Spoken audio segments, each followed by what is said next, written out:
नमस्कार, मैं हूं आपके साथ निशु शर्मा और आप देख रहे हैं हमारा खास बुलेटिन हमारा उत्तर प्रदेश। चलिए शुरुआत करेंगे और आपको सीधे ले चलेंगे गोरखपुर, जहां पर सीएम योगी आदित्यनाथ संबोधित कर रहे हैं। क्या कुछ कह रहे हैं, सुनिए। पहला विश्वविद्यालय बनाने में महाराणा प्रताप शिक्षा परिषद, गोरखपीठ, इन सब ने मिलकर के उस कार्यक्रम को आगे बढ़ाया और आज गोरखपुर विश्वविद्यालय प्रदेश का एक प्रतिष्ठित विश्वविद्यालय है। आज भी महाराणा गोरखपीठ के द्वारा संचालित महाराणा प्रताप शिक्षा परिषद की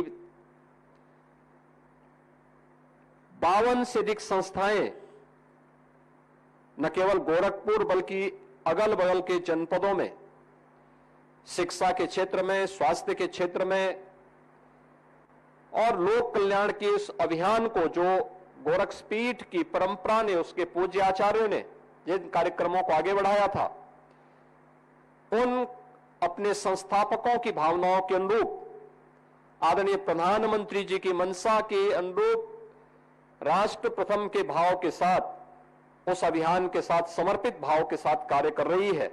और आज का इस समारोह उसी कार्यक्रम का प्रतिनिधित्व कर रहा है। यह कार्यक्रम इस बात का प्रतिनिधित्व है जिसमें गैलेंट इंडिया के सहयोग से बना यह ऑडिटोरियम, विश्वविद्यालय के द्वारा बनाए गए पंचकर्म का जो एक विशिष्ट केंद्र यहां पर बना है, आयुर्वेदिक पंचकर्म शरीर शोधन की एक विशिष्ट क्रिया है। आप जानते होंगे, देश काल और परिस्थिति के नाते जब व्यक्ति किसी भी प्रकार के वात, पित्त या कफ जनित किसी विकार का शिकार होता है, उसमें अलग अलग पेथियां काम करती हैं, लेकिन जो सबसे विशिष्ट और प्रभावी पेथी उसमें से हम देखने को हमें मिलती है वह पंचकर्म की आयुर्वेद की वो पद्धति है, जिसका प्रभावी उपाय आज दुनिया स्वीकार कर रही है। और 2014 के बाद इसका विशिष्ट लाभ देश ने आदरणीय प्रधानमंत्री जी के मार्गदर्शन और नेतृत्व में लिया है। आज आप देखते होंगे 21 जून की तिथि होती है, पूरी दुनिया योग के पीछे भागती है। All India institute of Ayurveda देश की राजधानी में पूरे देश को और दुनिया को अपनी ओर आकर्षित कर रही है। विश्वविद्यालय के नए अकादमिक भवन का लोकार्पण के साथ ही एक नए गर्ल्स हॉस्टल के शिलान्यास का कार्यक्रम भी आज आदरणीय राष्ट्रपति जी के कर कमलों से यहां पर अभी संपन्न हुआ है। मैं इन सब के लिए आदरणीय राष्ट्रपति जी का हृदय से आभार व्यक्त करते हुए हृदय से स्वागत करता हूं, अभिनंदन करता हूं। आज के समारोह में प्रदेश की माननीय राज्यपाल आदरणीय श्रीमती आनंदीबेन पटेल जी का भी आशीर्वचन इस पूरे परिवार को प्राप्त होने वाला है। उनका जीवन एक संघर्षमय जीवन है। एक शिक्षिका से लेकर के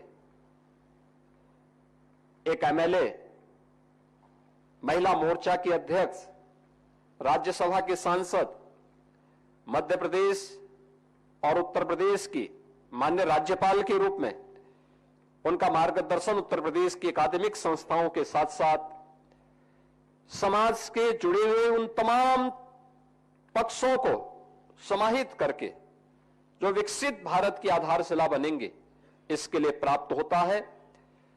आज के समारोह में उनका मार्गदर्शन यद्यपि उत्तर प्रदेश को निरंतर प्राप्त होता है, लेकिन कल से वे भी यहां पर प्रवास कर रही हैं और इस पूरे सभी कार्यक्रमों का हिस्सा बनी है।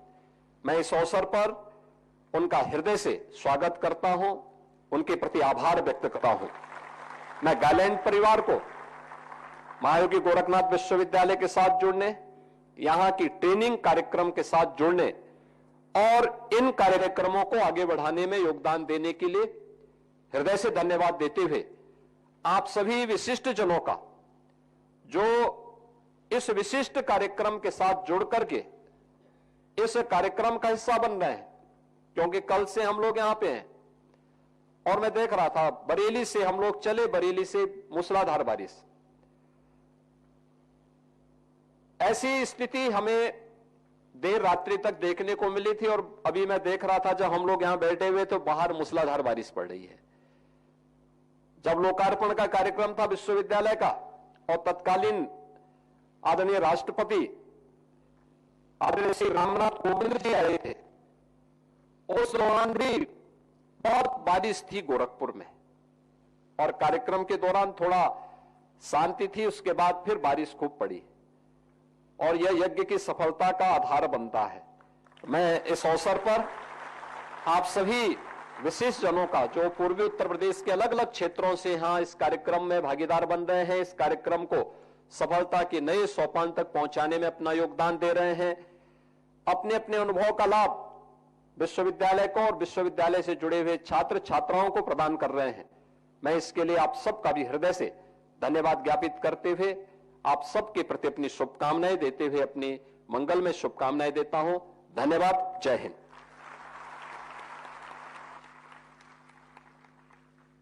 उत्तर प्रदेश की माननीय राज्यपाल श्रीमती आनंदीबेन पटेल जी से सविनय निवेदन है कि कृपया अपने प्रेरणास्पद शब्दों से हम सभी को आलोकित करने की कृपा करें।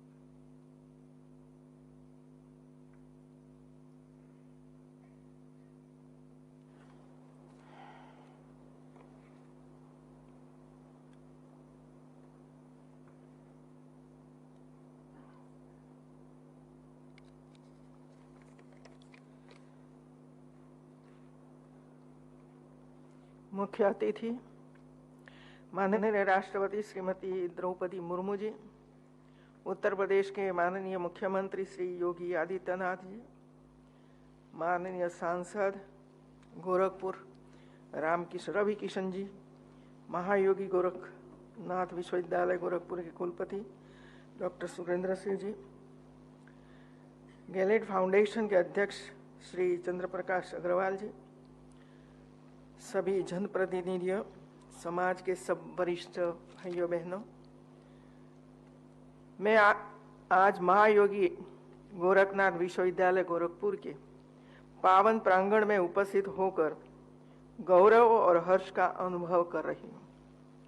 यह अवसर अत्यंत विशेष है क्योंकि आज यहाँ नवनिर्मित अकादमिक भवन, प्रेक्षागृह एवं पंचकर्म सेंटर का लोकार्पण तथा न्यू गर्ल्स हॉस्टल का शिलान्यास माननीय राष्ट्रपति महोदय के कर कमलों से संपन्न हुआ है।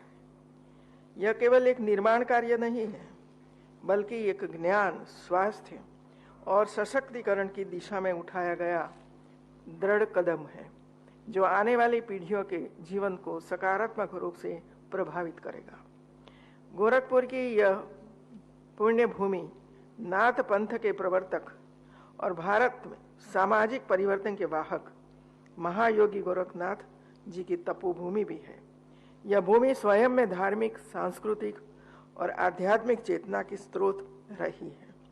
आज जब हम योग, स्वास्थ्य और शिक्षा के संगम की बात करते हैं तो यह स्थल और यह विश्वविद्यालय एक प्रेरणा स्रोत के रूप में उभर रहा है।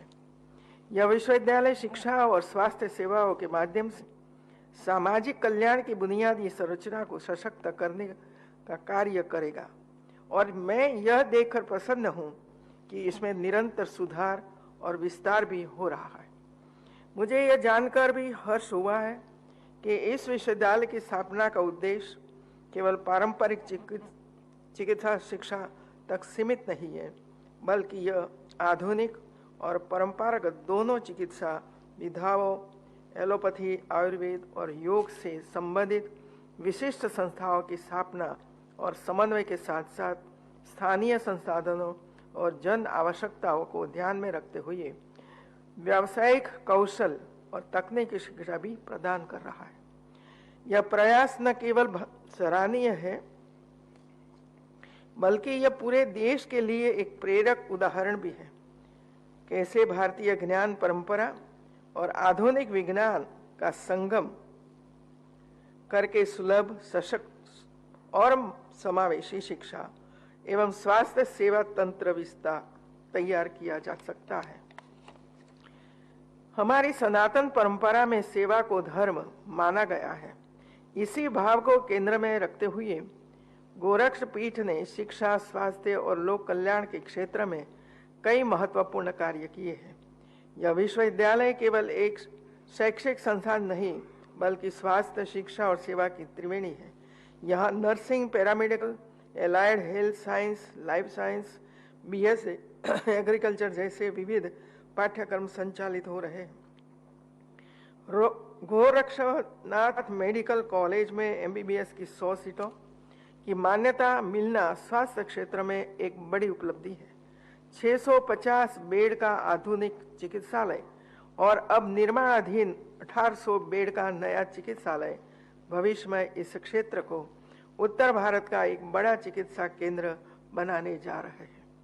इसके साथ ही आयुर्वेद की सनातन परंपरा को सहजते हुए यहाँ BA-MS पाठ्यक्रम, 200 बेड का आयुर्वेद चिकित्सालय एवं अत्याधुनिक पंचकर्म केंद्र की स्थापना हमारे चिकित्सा क्षेत्र को समग्रतया प्रदान करती है। मुझे अवगत कराया गया है कि विश्वविद्यालय में सिर्फ चिकित्सा ही नहीं, शोध और नवाचार को भी बढ़ावा दिया जा रहा है। विश्वविद्यालय में लाइफ साइंस और बेसिक साइंस के लिए एक विशाल अकादमिक भवन और विद्यार्थियों के सर्वांगीण विकास के लिए 1420 सीटों का ऑडिटोरियम तथा छात्रों की सुरक्षा और सुविधा को ध्यान में रखते हुए 1100 सीटों का नया गर्ल्स हॉस्टल यह दर्शाता है कि यह विश्वविद्यालय लैंगिक समानता और सर्वसुलभ शिक्षा को लेकर प्रतिबद्ध है। जब हम भारत की उच्च शिक्षा परंपरा की ओर दृष्टिपात करते हैं तो हमारा इतिहास एक गौरवशाली परंपरा की गवाही देता है। प्राचीन भारत में तक्षशिला, नालंदा, विक्रमशिला, उदत्तपुरी, वल्लभी जैसे विश्वविद्यालयों ने समस्त विश्व को शिक्षा, ज्ञान और संस्कृति का मार्ग दिखाया था। उस काल में भारत ज्ञान का केंद्र था और पूरी दुनिया से जिज्ञासु विद्यार्थी यहाँ अध्ययन हेतु आते थे। कुछ समय के लिए यह परंपरा धूमिल अवश्य हुई, लेकिन हमारे वैज्ञानिकों, चिकित्सकों, शिक्षकों और विचारकों ने अपनी प्रतिभा और समर्पण के माध्यम से यह सिद्ध किया कि भारत की ज्ञान धारा कभी रुकती नहीं है। वे न केवल राष्ट्र में बल्कि अंतर्राष्ट्रीय पटल पर भी अपनी मेगा से भारत का नाम रोशन कर रहे हैं। मुझे दृढ़ विश्वास है कि यह विश्वविद्यालय ऐसे ज्ञानवान, आत्मनिर्भर, सशक्त और स्वस्थ नागरिकों का निर्माण करेगा जो भारत को वैश्विक पटल पर और अधिक सशक्त स्थान दिलाने में समर्थ होंगे। मैं विश्वविद्यालय के सभी विद्यार्थियों के उज्जवल भविष्य की कामना करती हूँ। मेरी यह शुभेच्छा है कि आप सभी ज्ञान के पथ पर अग्रसर हो, क्योंकि ज्ञान ही वह शक्ति है जो व्यक्ति को केवल रोजगार ही नहीं बल्कि चरित्र, विवेक और नेतृत्व भी प्रदान करता है। और मुझे विश्वास है कि महायोगी गोरखनाथ विश्वविद्यालय में अध्ययन विद्यार्थी, कुशल शिक्षक वर्ग तथा दूरदर्शी प्रशासन मिलकर इस संस्थान को उच्च शिक्षा के क्षेत्र में एक नया कीर्तिमान स्थापित करने की दिशा में आगे बढ़ाएंगे। मुझे आशा है कि ज्ञान की ज्योति से प्रकाशित तो महायोगी गोरखनाथ विश्वविद्यालय का यहाँ पर लोकार्पण हुआ है। राष्ट्रपति द्रौपदी मुर्मू के हाथों ये लोकार्पण हुआ है। और जैसे कि आप सुन रहे थे राज्यपाल आनंदीबेन को, उससे पहले आपने सीएम योगी आदित्यनाथ को सुना और उनके बारे में बताया गया है कि किस तरीके से गोरखपुर में विकास हो रहा है। और इस बीच राष्ट्रपति भी मंच से क्या कुछ कह रही है वो भी आपको सुनवाते हैं। इस समारोह में उपस्थित उत्तर प्रदेश की राज्यपाल श्रीमती आनंदीबेन पटेल जी, मुख्यमंत्री एवं इस विश्वविद्यालय के कुलाधिपति योगी आदित्यनाथ जी, कुलपति डॉक्टर सुरिंदर सिंह जी, अन्य विशिष्ट अतिथिगण, देवियों और स्वजनों, श्री गोरखनाथ मंदिर से निकली गौरवशाली शाखा प्रशाखाओं में से ये महायोगी गोरखनाथ विश्वविद्यालय भी शोभायमान है। मैं सबसे पहले महायोगी श्री गोरखनाथ को सादर प्रणाम करती हूँ। आज इस सभागार सहित विश्वविद्यालय की नई सुविधाओं का लोकार्पण करके मुझे बहुत प्रसन्नता हो रही है। मुझे आशा है कि नई एकेडमिक भवन में बेहतर सुविधाओं के उपलब्ध होने से विद्यार्थी तथा शिक्षक और अधिक उत्साहित एवं निष्ठा के साथ आगे बढ़ेंगे। मानव शरीर को दोषमुक्त बनाने में पंचकर्मों की प्रक्रिया बहुत प्रभावी सिद्ध हुई है। इस क्रिया की सहायता से असाध्य रोगों के सफल उपचार के उदाहरण देखने को मिलती है। मैं आशा करती हूँ कि नई पंचक्रम केंद्र से अधिकाधिक लोग लाभान्वित हो पाएंगे। न्यू गर्ल्स हॉस्टल के भवन का शिलान्यास करके मुझे सबसे अधिक खुशी हो रही है।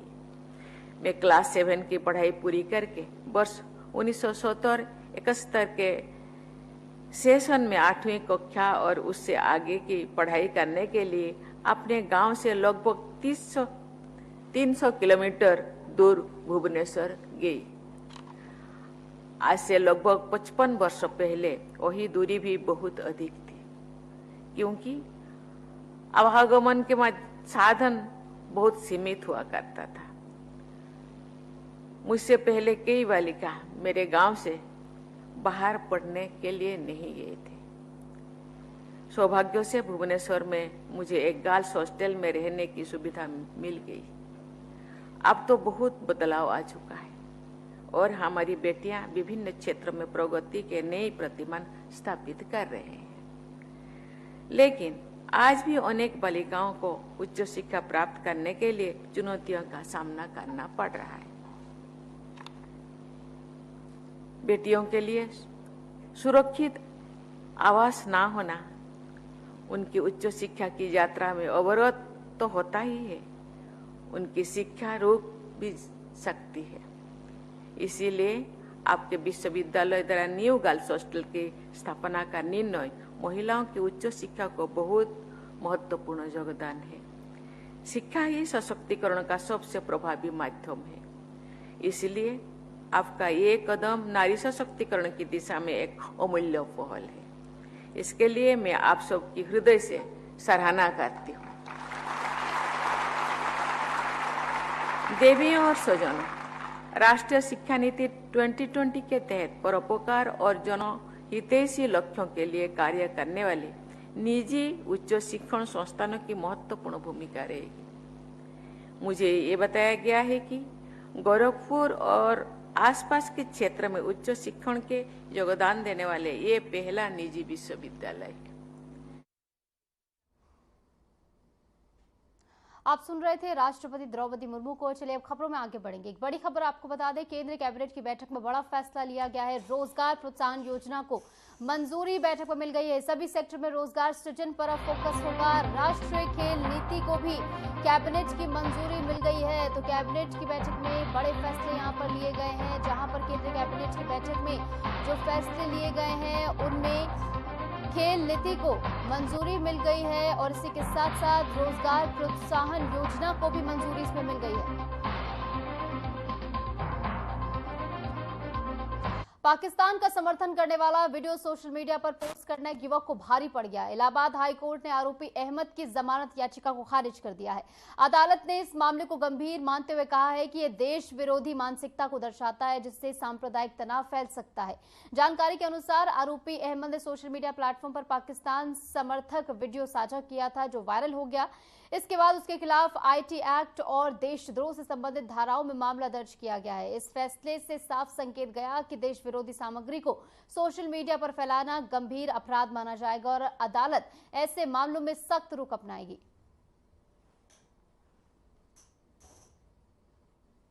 गाजीपुर के अंधव गांव में रक्षा संपदा विभाग की बुलडोजर कार्रवाई के बाद राजनीतिक बवाल तेज हो गया है। सपा सांसद अफजाल अंसारी ने इसे अमानवीय और अवैध बताते हुए पीड़ितों से मुलाकात की है और सरकार पर गंभीर आरोप भी लगाए हैं। उन्होंने इसे संसद और अदालत में उठाने का ऐलान भी किया है। कार्रवाई के दौरान पंचायत भवन, स्कूल जैसी संरचनाएं भी ढहा दी गई, जिससे सरकारी योजनाओं की वैधता पर सवाल खड़े हो रहे हैं। सपा अब इस मुद्दे को लेकर आक्रामक रुख में दिखाई दे रही है।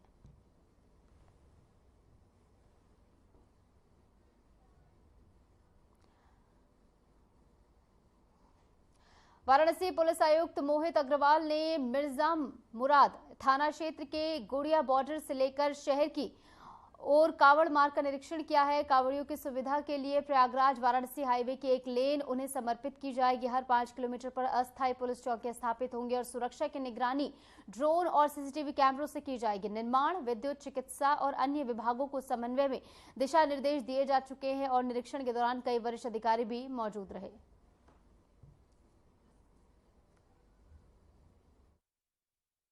देखिए, ये 11 तारीख से सावन आरंभ हो रहा है, तो 2 दिन पूर्व से इस लेन को हम लोग बंद कर देंगे, क्योंकि 2 दिन पूर्व से कांवड़ियों का आगमन आरंभ हो जाता है। देखिए, इसमें सभी विभाग, चाहे वो निर्माण एजेंसी से संबंधित हो, सफाई से संबंधित हो, बिजली से संबंधित हो, तो नगर निगम, इलेक्ट्रिसिटी विभाग, PWD, सभी विभाग और हमारा जो राजस्व विभाग है और मेडिकल, सभी लोगों की कोऑर्डिनेशन बैठक ऑलरेडी हो चुकी है और सब लोगों ने अपने अपने दायित्व को सबको समझा दिया गया है और सभी बड़ी सफलता मिली है। 25-25 हजार के इनामी अंतर प्रांतीय ठग संपत्ति को गिरफ्तार किया गया है। MP के इंदौर निवासी इस दंपत्ति पर LUCC नामक फर्जी कंपनी बनाकर कूट रचित दस्तावेजों के जरिए लाखों की ठगी का आरोप है। ये गिरोह उत्तर प्रदेश, मध्य प्रदेश, राजस्थान समेत 8 राज्यों में सक्रिय था बताया जा रहा है। पुलिस ने इनके नेटवर्क की जांच शुरू कर दी है।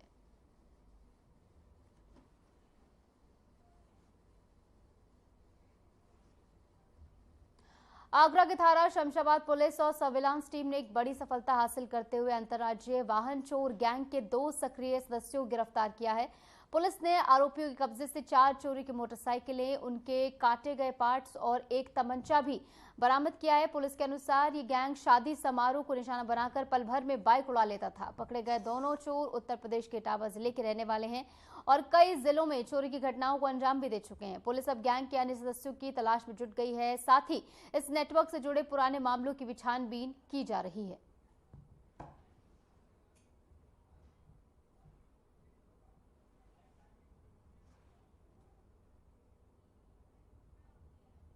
मैनपुरी में आगामी त्योहारों को देखते हुए पुलिस प्रशासन सतर्क मोड में आ गया है। शहर कोतवाली क्षेत्र में SP ने सुरक्षा व्यवस्था का जायजा लेते हुए भीड़भाड़ वाले इलाकों में फ्लैग मार्च किया। इस दौरान उन्होंने साफ किया कि त्योहार के मौके पर हुड़दंग मचाने वालों और रोड पर ट्रैफिक बाधित करने वालों पर कड़ी निगरानी रखी जाएगी। पुलिस का ये फ्लैग मार्च आम लोगों में सुरक्षा का संदेश देने के साथ साथ अराजक तत्वों के लिए चेतावनी भी था।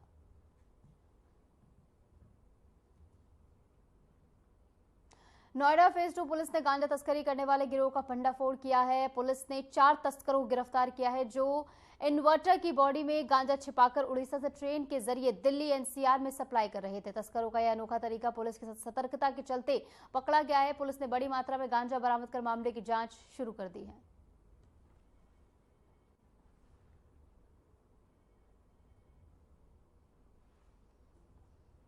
आगरा एयरपोर्ट को बम से उड़ाने की धमकी मिलने के बाद एक बार फिर हड़कंप मच गया है। ये तीसरी बार है जब एयरपोर्ट को ऐसी धमकी मिली है। देर रात एयरपोर्ट की आधिकारिक ईमेल ID पर धमकी भरा मेल भेजा गया, जिससे सुरक्षा एजेंसी सतर्क हो गई। प्राप्त जानकारी के अनुसार ये मेल जर्मनी के VPN के माध्यम से भेजा गया है, जबकि इसमें न्यूजीलैंड के IP एड्रेस का इस्तेमाल किया गया है, जिससे स्पष्ट होता है कि धमकी देने वाला शातिर साइबर अपराधी है। एयरपोर्ट अथॉरिटी की शिकायत पर शाहगंज थाने में केस दर्ज कर लिया गया है। मामले की जांच साइबर सेल और स्थानीय थाना पुलिस कर रही है। इसके साथ ही उच्च स्तरीय जांच एजेंसियां भी मदद इसमें कर रही हैं।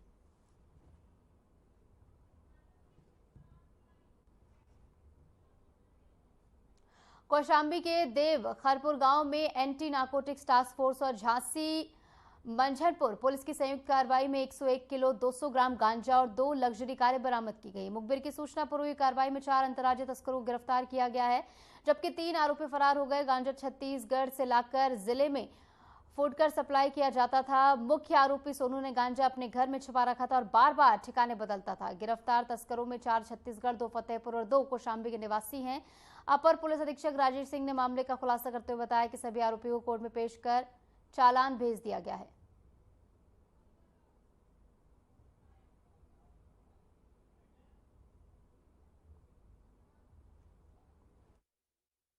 टीम जो है, दोनों टीमों ने मिलकर के 1 कुंटल 1 किलो 200 ग्राम के आसपास गांजा बरामद किया है, जिनके पास से जो है 2 स्विफ्ट डिजायर गाड़ी और 4 लोग मौके पर गिरफ्तार हुए हैं।